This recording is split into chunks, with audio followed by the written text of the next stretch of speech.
இன்றைக்கி நம்ம என்ன பண்ண போகிறோம்னா சுத்து கொழுப்பு செய்ய போகிறோம். அதுக்கு வந்து நான் 1/4 கிலோ சுத்து கொழுப்பு எடுத்துருக்கிறேன். அதுக்கு வந்து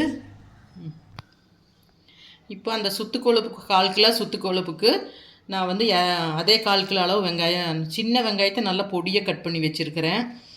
அப்புறம் 2 பச்சை மிளகாய், கருகாப்பில், அப்புறம் வந்து தாளிக்கிறதுக்கு ஜீரகம், கடுகு, பெப்பர், மஞ்சத்தூள், உப்பு, தேங்காய் எண்ணெய். அடுத்தது எப்படி செய்யலான்னு பார்க்கலாம் வாங்க. இதை நல்லா அலாசி எடுத்துக்கலாம். 2-3 தண்ணியில் நல்லா வாஷ் பண்ணணும்.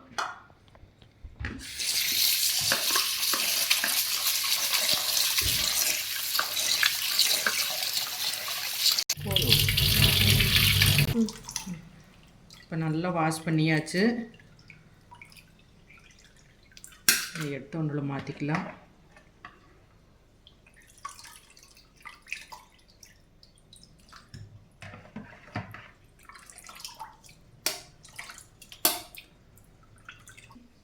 இப்போ அடுப்பத்தை வச்சுக்கலாம்.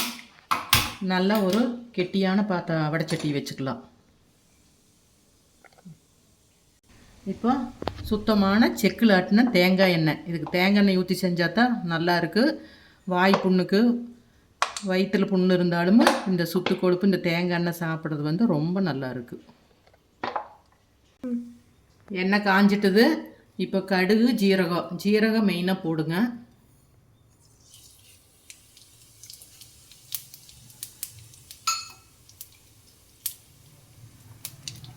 சின்ன வெங்காயம் இருந்தால் சின்ன வெங்காயம் தான் யூஸ் பண்ணணும், ரொம்ப நல்லது. அப்புறம் இல்லாத பட்சத்துக்கு பெரிய வெங்காயம் போடுங்க. அது இன்னும் பிடிச்ச மாதிரி இருக்குது. இது போட்டால் நல்லாயிருக்கு, டேஸ்ட்டும் நல்லா இருக்குது, நல்லதும் கூடும்.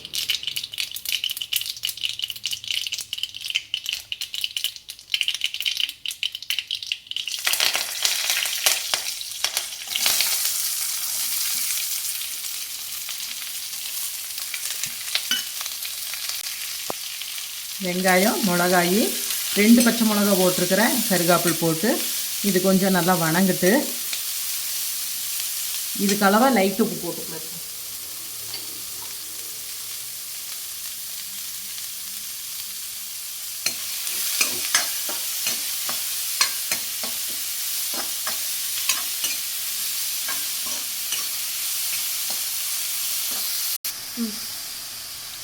வேறு இந்த அளவுக்கு வணங்கி இருக்குது கண்ணாடி பதத்துக்கு. இப்போ வந்து நம்ம இந்த சுத்து கொழுப்பு, கழுவி சுத்து கொழுப்பு உள்ளே ஆட் பண்ணிடலாம். இது நல்லா சுருண்டு வருட்டு, அது வரை கொஞ்சம் நல்லா வணக்கி விடலாம். அப்புறம் தண்ணி ஆட் பண்ணிக்கலாம். நல்லா இப்படி சுருண்டு வந்துட்டுது. இப்போ இந்த சமயத்தில் நம்ம மஞ்சத்தூள் மட்டும் ஆட் பண்ணிக்கலாம். இதையும் நல்லா ஒரு பெரட்டி தண்ணி ஊற்றி நல்லா வேக வைக்கணும். உப்பு இப்போ போடக்கூடாது.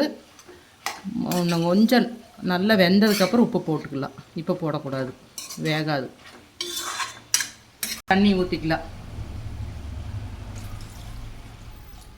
இந்த மாதிரி டம்ளரில் 2 டம்ளர் தண்ணி ஊற்றணும்.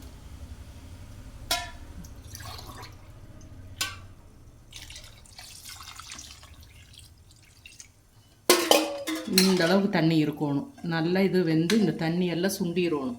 அந்த அளவுக்கு இது வேகணும். நல்லா மூடி போட்டுடலாம். நல்லா வெந்து வருது. இன்னும் நல்லா வேகணும். இந்த மாதிரி எடுத்து ஒரு 2-3 தடவை நல்லா கிளறி விட்டுட்டு அப்புறமா இருக்க நம்ம கடைசியில் இன்னும் ஆட் பண்ணுறது இருக்குது, போட்டுக்கலாம்.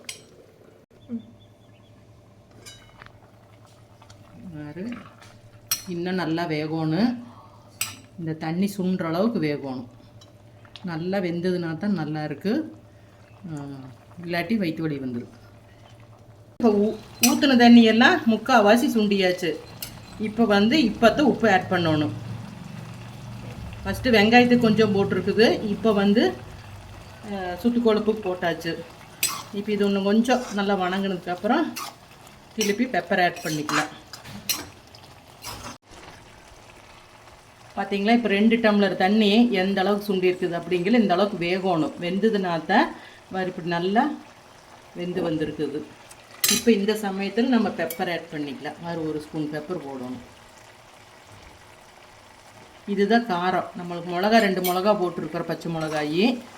இப்போ இதை பெப்பரையும் போட்டு நல்லா பெரட்டி விட்டு இன்னும் கொஞ்சம் தண்ணி சுண்டுனதுக்கப்புறம் எடுத்து வச்சு சாப்பிட்லாம்.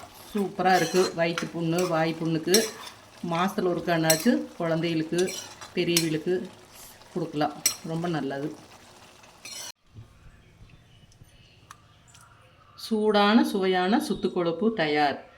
இது காலையில் இட்லிக்கு மூடி வச்சு சாப்பிட்லாம். எங்கள் வீட்டில் இன்றைக்கி உப்புமாவுக்கு இது நாங்கள் சைட் டிஷ்ஷாக வச்சுக்க போகிறோம். சூப்பராக இருக்குது. நீங்களும் சமைச்சு சாப்பிட்டு பார்த்துட்டு சொல்லுங்கள்.